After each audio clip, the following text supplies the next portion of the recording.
In recent weeks, a growing number of Western governments, France, the United Kingdom, Canada, and Australia, have announced plans to formally recognize a Palestinian state at the United Nations this September. This is a significant diplomatic shift, but it raises some big questions. What does state recognition actually mean in international politics? Why are these countries making the move now, and what are they hoping to achieve? And will this recognition change anything on the ground? Hey everyone, I'm Noah Zerbe. I'm a professor of international relations at California State Polytechnic University Humboldt. Welcome to Global Insights, where we explore the theories and concepts behind current events in global politics.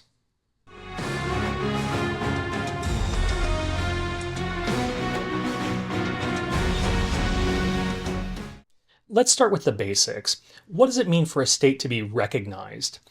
In international law, recognition is a statement by one state that it sees another as a legitimate member of the international community. Recognition doesn't make a state, but it can shape its ability to function like one. The framework, codified in the 1933 Montevideo Convention, is widely cited but not universally applied. It defines a state as being comprised of a physical territory, a permanent population, and a government that has the capacity to enter into relations with other governments. Palestine arguably checks many of the boxes, but here's the problem. It doesn't control its territory. It's divided between the Palestinian Authority and Hamas, and it's under Israeli military occupation in both the West Bank and Gaza. This makes recognition both politically and legally messy. But recognition isn't just about technical qualifications, it's also deeply political. And that's what brings us to why it's happening right now. France, the United Kingdom, Canada, and Australia, four liberal democracies aligned historically with Israel, all recently pledged to recognize a Palestinian state, with a formal announcement expected at the United Nations General Assembly meeting in September. Why now? Part of the answer lies in domestic politics. In all four countries, leaders are facing growing public pressure amid images of Gaza's destruction and a rising humanitarian crisis. Recognition offers a way for these governments to appear proactive, even if they're not fundamentally changing their policy towards Israel. But it's also a way to reinforce a particular vision of peace, the long-dormant two-state solution.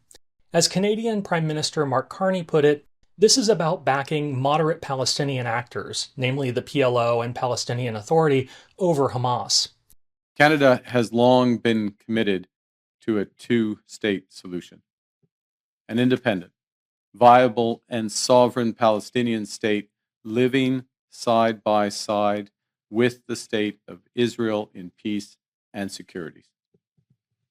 For decades, it was hoped that this outcome would be achieved as part of a peace process built around a negotiated settlement between the Israeli government and the Palestinian Authority.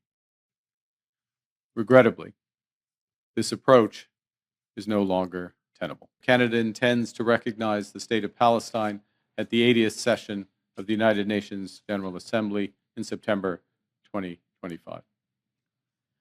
This intention is predicated on the Palestinian Authority's commitment to much-needed reforms, including commitments by the Palestinian Authority's President Abbas to fundamentally reform its governance, to hold general elections in 2026 in which Hamas can play no part, and to demilitarize the Palestinian state. Canada will increase its efforts in supporting strong democratic governance in Palestine and the contributions of its people to a more peaceful and hopeful future. But critics, including Israeli officials and some U.S. leaders, warn that recognition outside of formal negotiations could undermine prospects for direct talks. It's a diplomatic bet: strengthen diplomacy by recognizing Palestine while sidelining violence and extremism. Still, many critics argue that this is too little too late, and it's more about quieting domestic unrest than actually achieving peace. Recognition doesn't create a state, but it can effectively shape how it will operate in the international system, touching on questions of sovereignty, legitimacy, and the right to self-determination. Remember, there's a difference between recognizing a state and recognizing a right to statehood. The international community has long recognized Palestinian rights to self-determination, but formal state recognition is something else. It's a symbolic endorsement, but without any enforcement mechanisms. And here's the problem. Symbolic recognition, absent actual sovereignty, may actually entrench the status quo more than it challenges it, and yet it still matters. It signals to Israel and to the broader world that the vision of the two-state solution isn't dead. It could give the Palestinian Authority more legal standing in international courts, and it might complicate Israeli efforts to further annex the West Bank. But it also risks deepening the rift between symbolism and substance in global diplomacy. So, where does this leave us? On the one hand, this wave of recognition could help marginalize Hamas, elevate diplomatic channels, and reinforce international norms around self-determination. On the other hand, without changes on the ground, especially ending the occupation and halting settlement expansions, recognition could become just another empty gesture. And then there's the US. The United States remains the key holdout among the permanent members of the UN Security Council.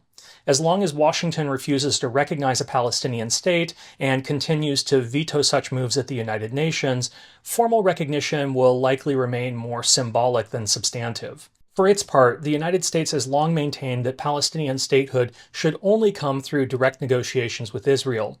This position reflects Washington's security partnership with Israel, as well as a concern that unilateral recognition could deepen divisions. But the symbolism of recognition isn't meaningless. It can shift narratives, reframe diplomacy, and just maybe open a new chapter in a conflict that has seen too many false starts. So, what do you think? Is recognizing Palestine a meaningful step towards peace, or is it just a diplomatic distraction? Let me know your thoughts in the comments section below, and if you found this analysis helpful, please remember to like and subscribe so you don't miss future episodes. Thanks for watching.